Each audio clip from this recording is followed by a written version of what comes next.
Haya, calculus 2, standard integration.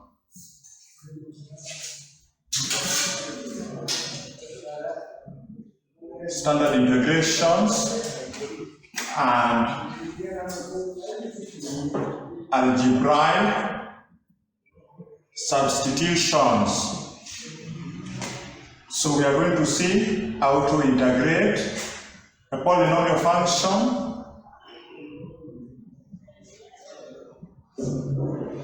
We are going to see how to integrate an exponential function. We are going to see how to integrate a logarithmic function.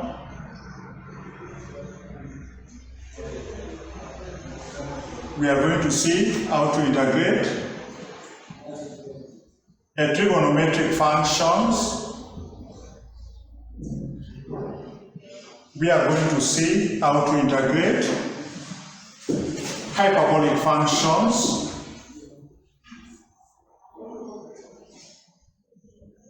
We are going to see how to integrate inverse functions. We are going to see how to integrate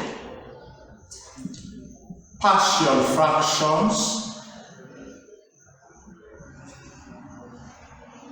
We are going to see how to integrate partial fractions. After that, we are going to do integration by parts. We are going to do integration by parts. We are going to do integration by parts. After integration by parts, we are going to do that t is equals to tan theta over 2 substitution. That t is equals to tan theta over 2 substitution.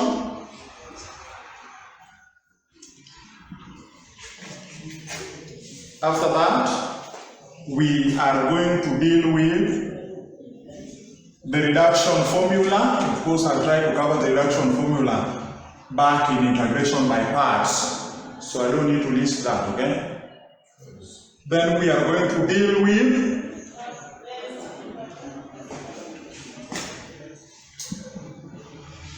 applications of integration. Then we are going to deal here, we are going to deal with length of a curve.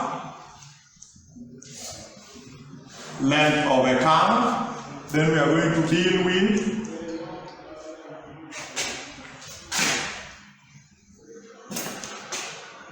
mean value. Then we are going to deal with the root mean square. The root mean square value or the standard deviation. Then we are going to deal with the curve sketching.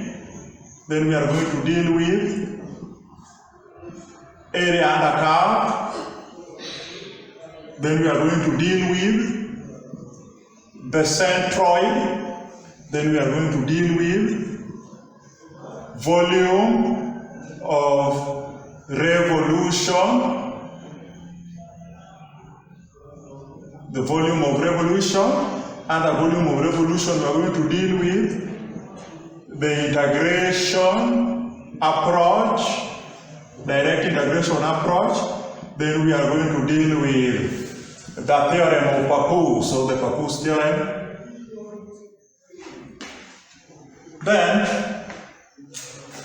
we shall call it a success. So this is what we are actually going to cover in calculus 2. So in calculus 2, this is what you expect. It is a 3 weeks lesson, but I'm going to make it 2 weeks or 1.5. It is a minimum of 3 weeks lesson, 12 hours. Calculus 2 is the longest, okay? So let us start with the standard integrations and algebraic substitutions. standard integrations and algebraic substitutions. So there, the first thing we want to see, how do we integrate polynomial functions? So a polynomial function is a function with coefficient, variable, and exponent, isn't it?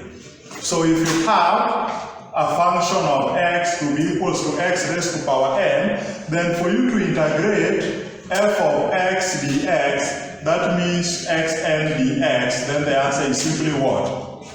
You simply add 1 to the power, then you divide by the resultant power, then the plus the arbitrary integration constant, isn't it? Are we together? So that is actually how to integrate a polynomial function. So an example, if you are given a case like this, example 1, if you are told to integrate square root of x plus 1 dx, that is a case of a methodology involving a polynomial function, because this can be expressed in this form, isn't it? So I was talking about standard integration and algebraic substitutions. So here, you have to make this one to be in form of a standard polynomial function, isn't it? So for you to make this problem in form of a standard polynomial function, meaning you use the concept of the algebraic substitution. So you can let what is inside this root, this x plus 1, because if you differentiate x plus 1, if you let x plus 1 to be u, if you say let u to be x plus 1, meaning if you differentiate u with respect to x, you get? Because differentiating u with respect to x, if you differentiate x, you get 1, if you differentiate 1, you get 0, isn't it? You get 0, so you end up with that. So this implies that du is equals to dx, if you take dx the other side of the equation, isn't it?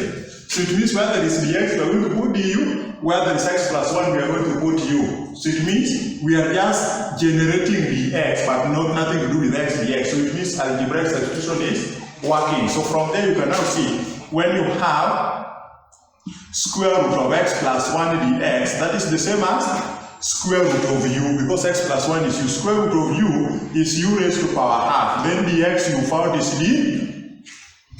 Are you seeing you use algebraic substitution to make it in form of a standard polynomial function, isn't it? So that your n is a half, so it is u raised to power n, isn't it? So how do you integrate that? You simply add 1 to the power, then you divide by that resultant power, plus the arbitrary integration constant, isn't it?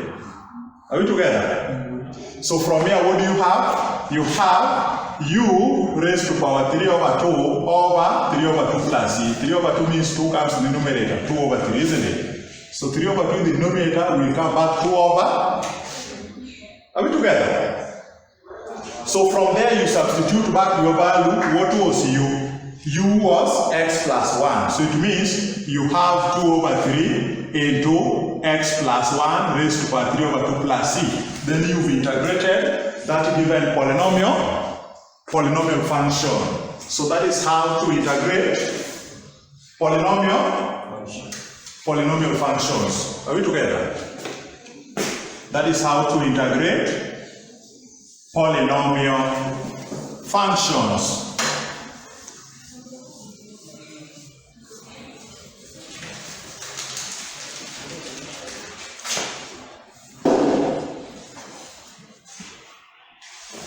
That is how to integrate polynomial functions. Now, by way of polynomial functions, how do we integrate exponential functions? How do we integrate exponential functions? So if you have maybe a function of t to be exponential t, so if you want to integrate f of t dt, then means you are integrating exponential t dt. If you integrate an exponential function, it just remains exponential t plus the arbitrary integration constant if you don't have the limits of integration. That is a case of indefinite integral, isn't it? Are we together? So when you integrate an exponential function, it remains the way it is in case of a standard integration, so standard exponential t. So an example of a case case of an exponential function, example number 1, if somebody gives you to integrate exponential 2x dx. Are you seeing that? So, one remark I want to make in the integration, anytime you want to integrate any function, the derivative of an inner function must be a constant. It is very different from differentiation. You know, differentiation, the inner function can be anything, isn't it? But in integration, the derivative of an inner function must be a constant. Are we together there? Must be a constant. That is when algebraic substitution is applied. Are we together? That is why when I was substituting that case of polynomial, you see it was square root of x plus 1, meaning the derivative of that inner function x plus 1 was a constant. Are you see? So the inner function here, exponential 2x, it means the inner function is 2x, isn't it? If you differentiate 2x, you get 2. 2 is a constant, isn't it? So the derivative of the inner function must be a constant. It's when you use algebraic substitution to come up with a standard integration of an exponential function, isn't it? So you let that inner function to be u or t in case of t, isn't it? So if you say if you let t to be equals to 2x, meaning if you differentiate t with respect to x, you get dt over dx is equals to 2. If you differentiate 2x, you get 2, isn't it? So from here you can now see clearly that dt over 2 is equals to dx. Meaning you take dx the other side, you have dt is equals to 2dx, isn't it? Are we together? But we want to make dx the subject of the formula, meaning you divide both sides by 2 to make dx the subject of the formula. So you do algebraic substitution. So when you do algebraic substitution here, what do you end up with? You end up with the integral of 2x dx is equals to integral of exponential 2x is t, isn't it? Are you seeing that? 2x is t, then dx is dt over 2. But dt over 2 is a half dt, so half can be factorized outside the integration, isn't it? So we have a half into exponential t dt. So you can see exponential t dt is a standard integration for an exponential function, isn't it? Which you get to be what? So outside we have a half. If you integrate exponential t, it remains exponential t, then plus arbitrary integration constant. Remember, this half is for everything. So half of c is still another constant, isn't it? Are we together? So from here, you put back your value of t. What was t? T was 2x. Are we together? So when I'm talking about standard integration of an exponential function, this is what it happens. In differentiation, you are multiplying, you are differentiating the outer function, then you are multiplying with the derivative of the inner function, everything until you differentiate the most nicely. But now integration, you are now dividing with. Are we together?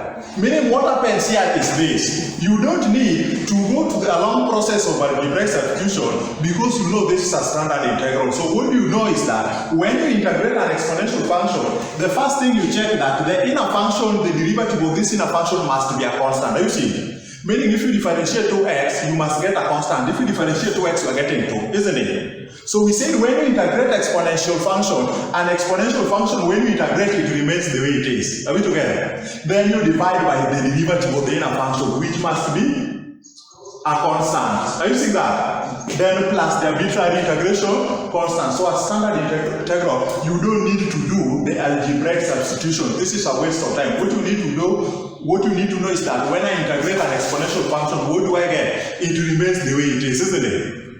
Are we together? Then you divide by the derivative of the inner, and that derivative of the inner function must be a constant.